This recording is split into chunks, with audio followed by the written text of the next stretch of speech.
Why do the nations rage and the peoples plot in vain? The kings of the earth set themselves, and the rulers take counsel together against the Lord and against his anointed. As we know, there is nothing new under the sun. Therefore, as was then, so is today.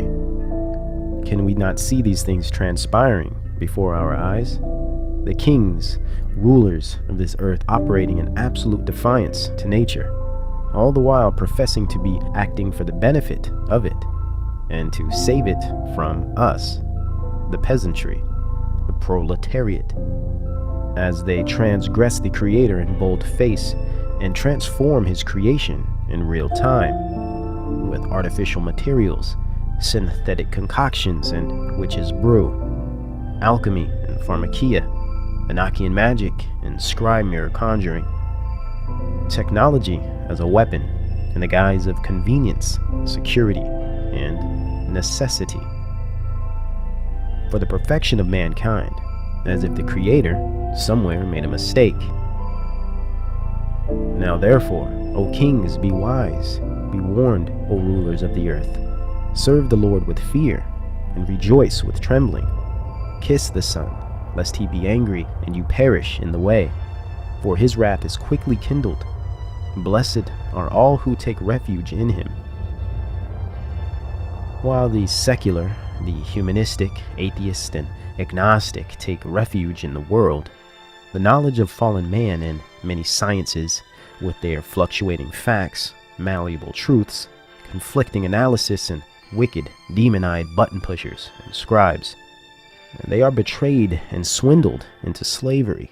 While the believer awaits redemption and an eternal kingdom, the non-believer awaits only death, a painful exit to the fire. Yet until then, they partake in an abusive and taxing experience as bondsmen to the kings and rulers of the earth. There is no freedom and liberation, only slavery to those desires deemed as liberating. There is no democracy. There no longer will be an individual.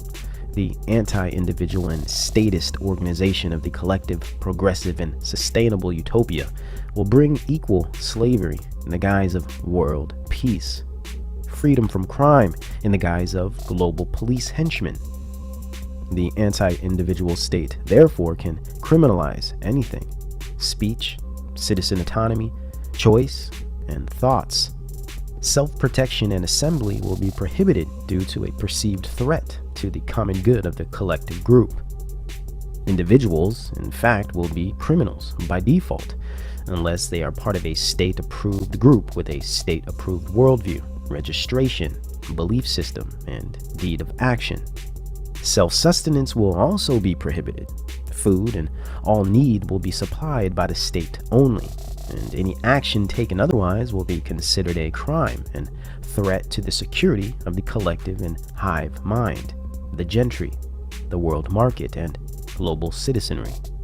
In order for this to meet fruition, mass psychological, geographical, political, economic, and cultural operations and restructure must take place. Education must be plagued by historical revisionism, the humanities and arts, anything to bury the need of logic, reason, and the classical forms of learning. We see all of these things taking place currently through Common Core education programming systems, academic track systems, standardized testing requirements, school closing and consolidation projects, and nationwide strict curriculum reform. In economics, we see the end of paper currency and the rise of cryptocurrencies like Bitcoin, and also automated chipping systems, which will centralize the economy to fit a global standard. And this mass reform requires the destruction of the nation state, so we will see influx of multiculturalism and forced diversity. We see this happening in places like Europe and, of course, the United States, which are the testing grounds and incubators of the global citizen culture and culture creation. Geographically, we see the environment being used for mass restructure via the United Nations and Agenda 21 and 2030, along with the World Environment Organization, the World Trade Organization, and of course UNESCO, with the help of international courts to solidify things by law via coercion of legislation. Culturally, we see this all unfolding very easily. Through the film industry and Hollywood, we notice the ideals and worldviews that match the goals of this sustainable society. We see the so-called progressive perspectives plastered throughout the mass media publications and television shows and series. Especially the network news media, we see a relentless campaign to inculcate the masses with neoliberal propaganda, left and right, conservative and liberal. Though they appear to oppose one another, they both push the same agendas, just from slightly different angles, yet they have the same goal: collectivism within a centralized international government and statist world council. Across the board, all major companies are commissioned to run the set program of required themes, events, contingent perspectives, and buzzwords. A blanket theme technique that psychology would describe as a form of repetition conditioning. This coordinated media onslaught of perspective management is extremely effective and literally contorts and mobilizes millions of people in short periods of time. This is exactly why the CIA implemented the Operation Mockingbird in the 1970s. To render the mass media industry into a programming system based on forming public perspective, cultural norms, and ensuring proper execution of the new direction set forth for society and the world as a whole. With this, we will find occurring within society a general value for the state over God, a substitution where the state replaces God. Sustenance will be dependent on the state instead of the family or community. Child rearing will be fulfilled by the state, entertainment, technology, the pleasure industries, and social media, instead of the parents and extended family. Furthermore, we will notice an incremental surrender of personal liberties across all populations, which we see happening currently through force via mass psychological operations, hoaxes and false flags, scandals and tragedies, geoengineering, and not-so-natural disasters. Is it not fascinating that the ruling state and elite oligarchs that run this mass program, and with a straight face, sell it to us with the rhetoric of utopianism, equality, and progression, when in fact, and once one takes off the media blinders and fluffy-feeling feathers, we can clearly see that it is all a massive ruse. See, human utopias are not only illogical and against the order of God, but they require total control to work properly.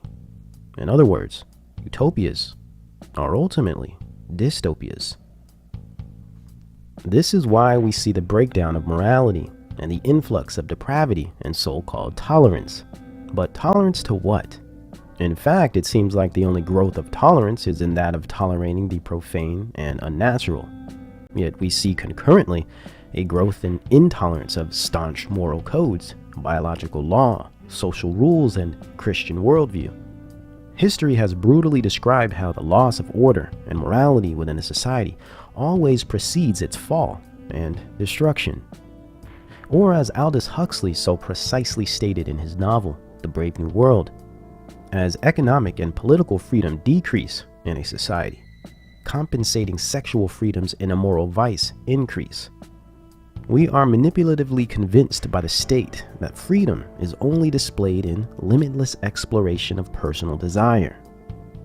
Being able to do what you want, as you want, do what thou wilt, and so forth. As in the ways and words of Oscar Wilde, we see society today taking these large, limitless steps to depravity. And we all saw how Wilde's life ended.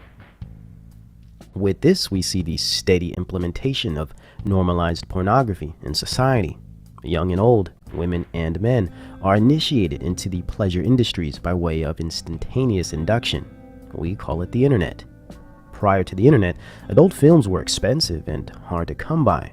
Thanks to the late 90s push for legal, limitless, and free internet adult entertainment, spearheaded by secular mass media think tanks and social steering committees, Bill Clinton, and of course by use of legislation, signed the Communication Decency Act of 1996 in the guise of protecting children from pornographic imagery, propelled and legalized an international internet porn market, solidifying the cultural home base of the pleasure industries.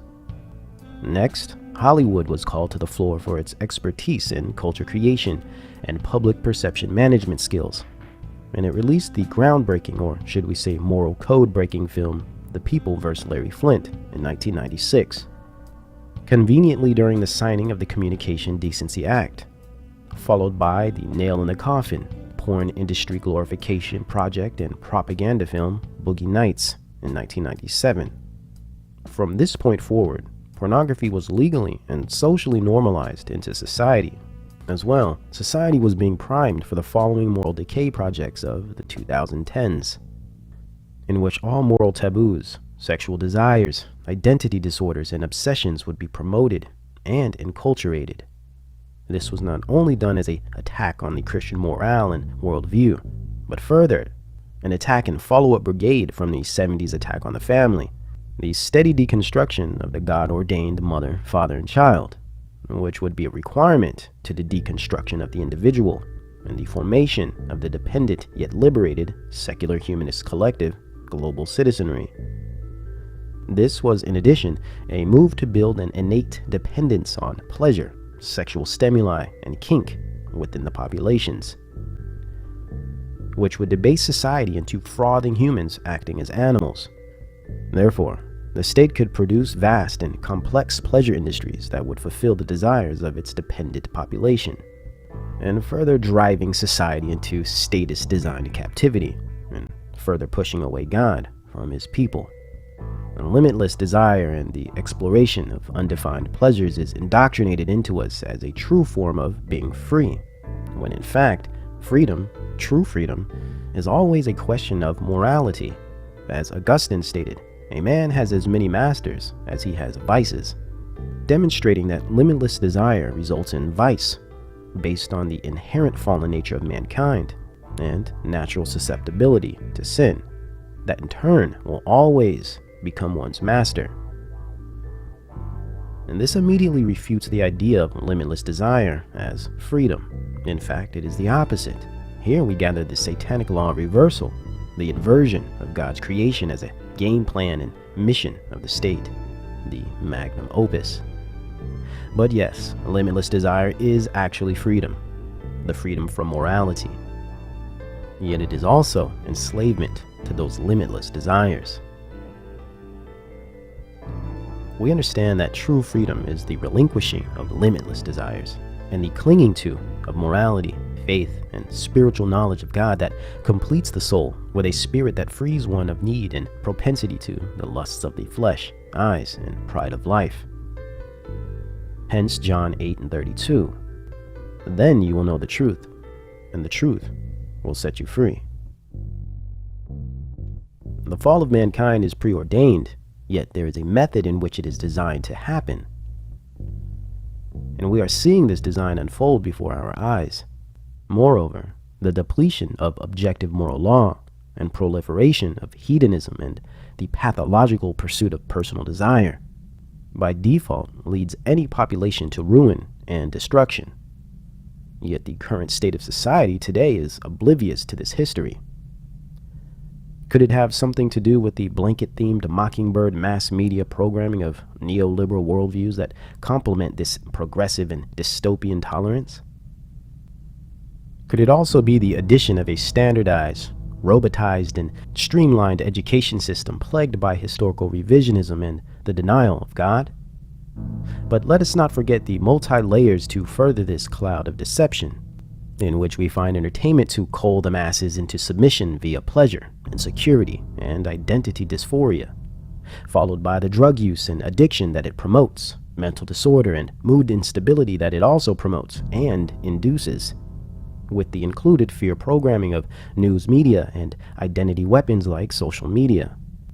We find a whirlwind of confusion and mind control that would very easily blind any person from seeing that this direction society is taking is a dark, dreary, and dangerous one.